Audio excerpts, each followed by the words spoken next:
Assalamu alaikum wa rahmatullahi wa barakatuh and Jule to all my dear students. This is Sajjad Hussain एक बार फिर से आपके सामने यहाँ पे आज आया हूँ। तो स्टूडेंट्स आज हम फिर से क्लास 10 के हिस्ट्री सब्जेक्ट के बारे में पढ़ूँगा। तो आज हम फिर से जो print culture and the modern world है चैप्टर नंबर 7 उसका जो टेक्सचुअल टेक्स्ट बुक का जो क्वेश्चन आंसर था उसके बारे में हम डिस्कस कर रहे थे। आज हम क्वेश्चन नंबर 2 पे जाएंगे। क्वेश्चन नंबर 1 हमने डिस्कस किया है। तो print culture and the modern world का क्वेश्चन नंबर 2 क्या कहता है? Write a short note to show what you know about.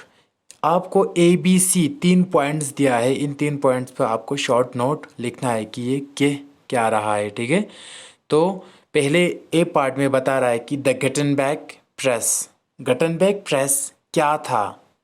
ठीक है, तो ए पार्ट का आंसर ये है कि the Gutenberg press it was established by Johann Gutenberg by 1448। He had perfected the system of printing with olive and wine presses using contemporary technological innovations. The first book that he printed was the Bible, making 180 copies in 3 years. Gutenberg press उस press को कहते हैं। इस press का नाम means इस printing press का नाम जोहन गटनबर्ग के नाम से जाना जाता है। मीन्स इसको एस्टेब्लिश किया, इसको कायम किया, इसको बनाया किसने? गटनबर्ग ने, जिसका पूरा नाम था जोहन गटनबर्ग। इसलिए उस प्रेस का नाम ही क्या पड़ गया? गटनबर्ग प्रेस, क्योंकि जोहन गटनबर्ग जो था उसने गटनबर्ग प्रेस को एस्टेब्लिश किया। 1448 में क्या किया? जोहन गटनबर्ग ने एक प्रिंटिंग प्रेस जो है एस्टेब्लिश किया ओलाइव और वाइन प्रेसेस के साथ।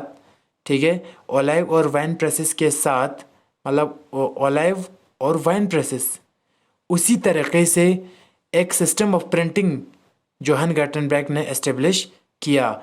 जोहन गटनबर्ग ने अपने इस प्रिंटिंग मशीन में क्या डाल दिया? Contemporary technological innovations. ठीक है, बहुत सारे आजकल के दौर में जो कंटेम्प्रेरी टेक्नोलॉजिकल जो मशीन इस्तेमाल होता है, जोहन गटनबर्ग ने अपने उस प्रिंटिंग के मशीन में वो सारा कंटेम्प्रेरी टेक्नोलॉजिकल मीन्स नए नए जदीद जो है सामान उसमें इक्विपमेंट्स डाल दिए ताकि प्रिंटिंग सिस्टम में बहुत आसानी हो जाए। इसीलिए गटनबर्ग प्रेस इसका नाम पड़ गया, क्योंकि जोहन गटनबर्ग ने इसको एस्टेब्लिश किया बड़े ही मशक्क़त और मेहनत के साथ और नए टेक्नोलॉजीज़ डाल के 1448 में। ठीक है, इसके बाद कहता है कि वो सबसे पहला किताब जो जोहन गटनबर्ग ने अपने इस प्रिंटिंग मशीन से निकाला जिसका नाम था गटनबर्ग प्रेस। गटनबर्ग प्रेस के ज़रिए जोहन गटनबर्ग के ये जो प्रेस मशीन था इसके ज़रिए, इस मशीन के ज़रिए, गटनबर्ग प्रेस के ज़रिए सबसे पहले जो प्रिंट करने वाला, छाप करने वाला जो किताब था वो बाइबल था। ठीक है, ईसाइयों का जो किताब होता है बाइबल वो था। बाइबल को क्या किया? 180 कॉपीज़ बाइबल के निकाले गए इसी प्रेस से, इसी प्रिंटिंग प्रेस से 3 साल के अंदर। ठीक है, 3 साल के अंदर इसी प्रिंटिंग प्रेस से कितने कॉपीज़ निकाले गए? 180 कॉपी। ठीक है, मतलब 180 बाइबल के किताब बनाए गए 3 साल के अंदर। किस प्रिंटिंग प्रेस की मदद से? गटनबर्ग प्रेस की मदद से। Although these books were printed, a unique touch remained in the handmade decorations of the front page, illuminated borders and purchaser-specified design. The Gutenberg press was first known printing press in the 1430s. जो Gutenberg press था, ये press जो है ऐसे छाप निकालते थे, ऐसे किताबों को या ऐसे पेपर्स को छाप करके निकालते थे। इस मशीन में जो है गटनबर्ग प्रेस जो मशीन था, इस मशीन में और इसकी जो प्रिंटिंग सिस्टम था इसमें बहुत सारे टेक्नोलॉजिकल चीज़ें थे। Handmade decorations of front page. ठीक है, जो ये गटनबर्ग प्रेस, इस प्रेस के ज़रिए, जो मशीन के ज़रिए जो किताबें बाहर छाप के आते थे उन किताबों पे बड़े बड़े अच्छे अच्छे हैंडमेड डेकोरेशंस के छाप भी लगा सकते थे इस मशीन के ज़रिए। ठीक है, इस मशीन के ज़रिए जो अखबार या जो भी पेपर्स या जो बाइबल किताब हो, जो भी इस मशीन से छाप के बाहर आ जाता है प्रिंट होकर, उसके पेपर के बॉर्डर्स जो है बहुत बड़े अच्छे आते हैं और स्पेसिफाइड हम डिज़ाइंस भी निकाल सकते हैं। ठीक है, तो कहने का मतलब ये है कि गटनबर्ग प्रेस जो प्रिंटिंग प्रेस हैं जो जोहन गटनबर्ग ने इस्टेब्लिश किया, इसमें काफ़ी ज़्यादा फैसिलिटीज़ था। और बाइबल के 180 कॉपी सबसे पहले निकाले गए 3 साल के अंदर। तो धीरे धीरे गटनबर्ग प्रेस बहुत ज़्यादा मशहूर हुआ। और गटनबर्ग प्रेस को हम फर्स्ट नून प्रिंटिंग प्रेस कहते हैं। 1430 के आसपास, ठीक है, 1430 सेंचुरी के आसपास क्या कहते हैं हम, पहला जो सबसे मशहूर प्रिंटिंग प्रेस था वो क्या था, गटनबर्ग प्रेस। ठीक है, तो इसीलिए क्वेश्चन पूछता है कि गटनबर्ग प्रेस क्या था। तो मैंने बताया कि गटनबर्ग प्रेस जो है जोहन गटनबर्ग ने एस्टेब्लिश किया। ठीक है, ये ओलाइव और वाइन प्रेसेस की तरह ये भी बहुत अच्छे से बनाया है। ठीक है, इसमें टेक्नोलॉजिकल चीज़ें एडॉप्ट किया है। इसमें इस प्रिंटिंग प्रेस की मदद से बाइबल के 180 कॉपीज़ 3 साल के अंदर निकाले गए, जो सबसे पहले फर्स्ट प्रिंट बुक्स था इसी मशीन के ज़रिए निकालने वाला। इस प्रिंटिंग प्रेस की मदद से हैंडमेड डेकोरेशंस अच्छे फ्रंट पेजेस निकाल सकते हैं, इल्यूमिनेटेड बॉर्डर्स डाल के अच्छे मतलब खूबसूरत और ब्यूटीफुल अंदाज में डिज़ाइनेड पेजेस हम छाप करके निकाल सकते हैं। This is all about Gutenberg press. तो बी पार्ट है Erasmus idea of printed book. तो इरेस्मस कौन था और इसका नज़रिया क्या था कि प्रिंटेड बुक के लिए।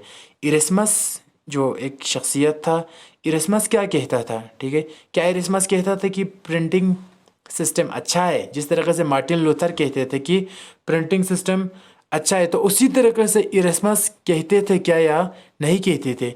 तो क्वेश्चन पूछता है कि इरेस्मस आइडिया ऑफ प्रिंटेड बुक्स, इरेस्मस का आइडिया क्या था प्रिंटेड किताबों को लेकर। क्या इरेस्मस प्रिंटेड किताबों के सपोर्ट में था, प्रिंट होना चाहिए, या इरेस्मस कहता था प्रिंट नहीं होना चाहिए। ठीक है, Erasmus idea of the printed book, he was critical of the print medium. He believed that though some books do provide worthwhile knowledge, others are simply a bane for scholarship.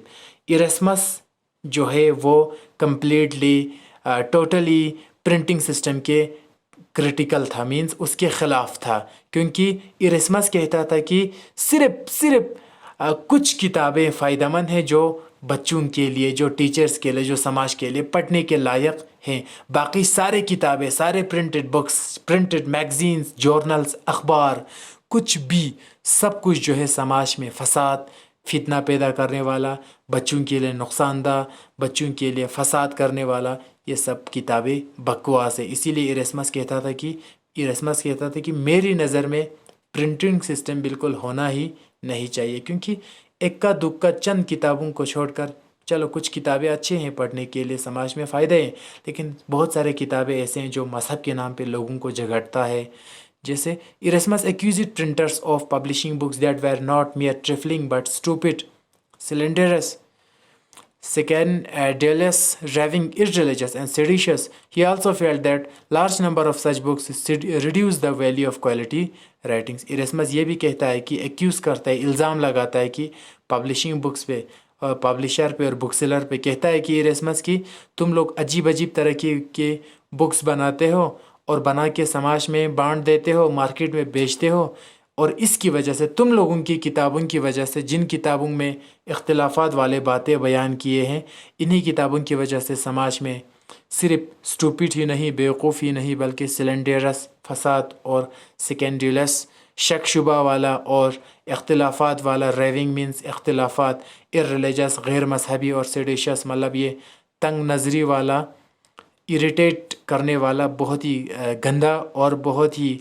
फसाद करने वाला जो बातें लिख के होता है तुम लोगों की किताब में। तो इरेस्मस कहता है कि इस तरीके की किताबें बेचने से और समाज में डिस्ट्रीब्यूट करने से बेहतर है तुम लोग प्रिंटिंग सिस्टम को ही बंद कर दो, क्योंकि इरेस्मस जो है उस चीज़ से काफ़ी वाकिफ़ था। ये कल का मैंने टॉपिक में बताया कि क्वेश्चन नंबर 1 में जो मार्टिन लूथर था वो रोमन कैथोलिक चर्च के ख़िलाफ़ किताबों में काफ़ी लिखते थे, और ऊपर से रोमन कैथोलिक चर्च जो है अपने ख़िलाफ़ किसी को भी कोई भी कहने की परमिशन नहीं देता था। तो इसीलिए प्रोटेस्टेंट्स और कैथोलिक्स के बीच में, और इसी तरीके से रिच क्लास और लोअर क्लास के बीच में तो किताबों पे, मैगज़ीन्स पे, अखबार में, बाकी जर्नल्स पे वो एक दूसरे के ख़िलाफ़ लिखते थे। तो इसी चीज़ से जो है इरेस्मस जो है काफ़ी वाकिफ़ था। तो इसीलिए इरेस्मस कहता है कि प्रिंट मीडियम अच्छा नहीं है। सिर्फ चंद किताबों को छोड़कर बाकी सारे किताबें समाज में फसाद करते हैं, फितने करते हैं, बेवकूफ़ी हैं, मज़हब के नाम पे लोगों को झगड़ते हैं, लड़ते हैं। ठीक है, तो इसीलिए कहता है कि इरेस्मस, अगर तुम लोगों को किताबें लिखना है, किताबें बेचना है, तो अच्छे से बनाओ, लिखो, नहीं तो प्रिंट सिस्टम के मैं सख्त ख़िलाफ़ हूँ। क्योंकि तुम लोगों की जो किताबें हैं उसकी वजह से हमारा क्वालिटी जो राइटिंग होता है उसकी क्वालिटी कम हो जाती है। तो इसीलिए इरेस्मस जो है प्रिंट सिस्टम के ख़िलाफ़ था, क्योंकि वो इन सारे फसादात से तंग आ चुके थे जो प्रिंट सिस्टम की वजह से फैल रहा था। इसके बाद सी पार्ट जो है हमारा, सी पार्ट यहाँ पे क्या क्वेश्चन है, वर्निकुलर प्रेस एक्ट। तो सी पार्ट कहता है कि द वर्निकुलर प्रेस एक्ट। अब ये वर्निकुलर प्रेस एक्ट क्या था? सिंपल सी बात है, model it on Irish law press laws. It was passed in 1878. This law gave the government tyrannical rights to censor reports and editorials in the vernacular press. ठीक है, vernacular press act में ये कहता है कि ये जब ब्रिटिश ने हिंदुस्तान पे कब्ज़ा किया था 1947 से पहले 1878 के आसपास, तो उस टाइम पे अंग्रेज़ों ने वर्निकुलर प्रेस एक्ट, एक कानून बनाया था। प्रेस हो गया इसी अखबार और रेडियो, ये टीवी से रिलेटेड, जो मीडिया से रिलेटेड होता है, उससे रिलेटेड कोई भी चीज़ होता है उसको हम प्रेस कहते हैं। ठीक है, तो वर्निकुलर प्रेस एक्ट 1878 में पास करता है, मींस बनाता है कौन? अंग्रेज़ बनाता है, जब वो हमारे हिंदुस्तान के ऊपर कब्ज़ा करके बैठ रहे होते हैं। ठीक है, वर्निकुलर प्रेस एक्ट वो कहाँ से नकल करके बनाता है? आयरिश लॉ से। आयरिश हो गया आयरलैंड, एक ऐसा कंट्री है जिसका नाम आयरलैंड है। आयरलैंड में क्या था? वर्निकुलर प्रेस एक्ट की तरह कुछ और प्रेस लॉस था। उन लॉस और उन एक्ट से नकल करके अंग्रेज़ों ने क्या किया, 1878 में हिंदुस्तानियों के ऊपर, हिंदुस्तानियों का मुंह बंद करने के लिए, हिंदुस्तानियों का कलम बंद करने के लिए, हिंदुस्तानियों को अखबार, टीवी, बुक्स में जो अंग्रेज़ों के ख़िलाफ़ जो भी लिखेंगे, जिस तरीके से मैंने कहा कि रोमन कैथोलिक चर्च में होता था ब्रिटेन में या यूरोप के दूसरे मुल्कों में, उसी तरीके से प्रिंट सिस्टम का जो दौर चल रहा था, उसी टाइम पे हिंदुस्तान पे ब्रिटिश हुकूमत कर रहा था। अब ब्रिटिश ये नहीं चाहता था कि जिस तरीके से यूरोप में रोमन कैथोलिक चर्च वाले नहीं चाहते थे कि कोई उनकी सच्चाई लोगों के सामने लाए, इसी तरीके से ब्रिटिश भी ये नहीं चाहता था कि लोग जो है हमारे ख़िलाफ़ लोगों को बोलने की हम इजाज़त नहीं देते हैं, तो वो लोगों को दबा के रखना चाहता था। तो ब्रिटिश को भी ये डर था कि कहीं लोग पेपर्स के ज़रिए, बुक के ज़रिए सच्चाई लिख कर लोगों के सामने ये वायरल कर देंगे, तो हमारा सारा सच्चाई और हमारा जो जुल्म कर रहे हैं वो दुनिया के सामने आ जाएंगे। तो इसीलिए ब्रिटिश ने क्या किया, आयरलैंड से एक प्रेस लॉ से कॉपी करके वर्निकुलर प्रेस एक्ट बनाया 1878 में। इस कानून में ब्रिटिश ने क्या किया, क्या बनाया? इस कानून में ब्रिटिश कहता है कि कोई भी हिंदुस्तानी या कोई भी भारत का, ब्रिटिश इंडिया का कोई भी लोग हमारे ख़िलाफ़ कुछ भी नहीं लिख सकता है, कुछ भी हमारे परमिशन के बगैर। ठीक है, तो इसीलिए यहाँ पे कहता है कि टायरेनिकल गवर्नमेंट जो है अपना ज़ालिमाना, ठीक है, गवर्नमेंट जो है अपना ज़ालिमाना चेहरा दिखाता है लोगों को, भाई तुम लोगों में से कोई भी हमारे वर्निकुलर प्रेस में, वर्निकुलर मीन्स लोकल, जो हमारे देश का जो प्रेस है उसमें तुम लोग कोई भी कुछ भी नहीं लिखोगे। ठीक है, क्यों नहीं लिखोगे? क्योंकि हमने जो कानून बनाया वर्निकुलर प्रेस एक्ट, उसके अकॉर्डिंग ये चीज़ खिलाफ जा रहा है। If a seditious report was published that the newspaper did not heed to an initial warning, then the press was seized and the printing machinery confiscated. This was a complete violation of freedom of expression. Vernacular press act बनाने के बावजूद भी अगर कोई अंग्रेज़ों के ख़िलाफ़ जाता है, अंग्रेज़ों ने सख्त मना किया हिंदुस्तानियों को 1878 में कि भाई तुम लोगों में से कोई भी वर्निकुलर प्रेस एक्ट के तहत तुम लोगों को सज़ा हो सकते हैं। ठीक है, कोई भी हमारे ख़िलाफ़ कुछ नहीं लिखेंगे, कुछ भी हमारे परमिशन के ख़िलाफ़ छापेंगे नहीं, जो हमें अच्छा लगे वही लिखेंगे, जो हमें बुरा लगे वो नहीं लिखेंगे। तो इसीलिए ब्रिटिश ने अपना ज़ालिमाना चेहरा दिखाया और साथ ही साथ ये भी बताया कि अगर जो कोई भी बुक सेलर, न्यूज़पेपर पब्लिशर हमारे इस वार्निंग के बावजूद भी, हमने वार्निंग दिया, इसके बावजूद भी हमारे ख़िलाफ़, अंग्रेज़ों के ख़िलाफ़ हिंदुस्तान के कुछ भी लोग, कोई भी लोग लिखने की कोशिश करता है तो उसकी प्रिंटिंग प्रेस को सीज़ किया जाएगा और उसकी सारी मशीनरीज़ को गवर्नमेंट के कब्ज़े में, मतलब ब्रिटिश अपने कब्ज़े में लूट कर ले जाएंगे। तो इस तरीके से धमकी देता था हिंदुस्तान की प्रेस, मीडिया और आम लोगों को ब्रिटिश, ताकि ब्रिटिश का जो रियल चेहरा है, वो ज़ालिमाना चेहरा है, वो लोगों के सामने ना आ जाए। तो इसीलिए कहता है कि this was complete the violation of freedom of expression. तो ये सारी चीज़ें जो है फ्रीडम ऑफ एक्सप्रेशन के ख़िलाफ़ था।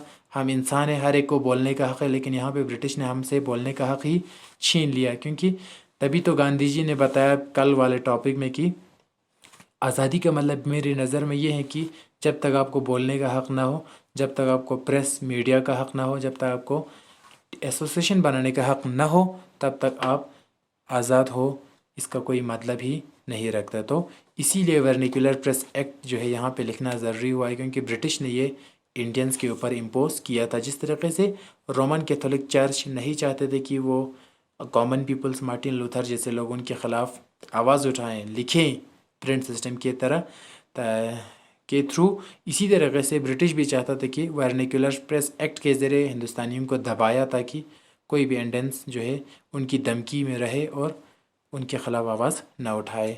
तो डियर स्टूडेंट्स, आज की वीडियो के लिए इतना ही काफ़ी है। मिलते हैं हम नेक्स्ट, इसी चैप्टर को हम कंटिन्यू करेंगे, टेक्सचुअल क्वेश्चन आंसर को। तब तक के लिए thank you so much for watching this video and खुदा हाफिज़ टू ऑल ऑफ यू।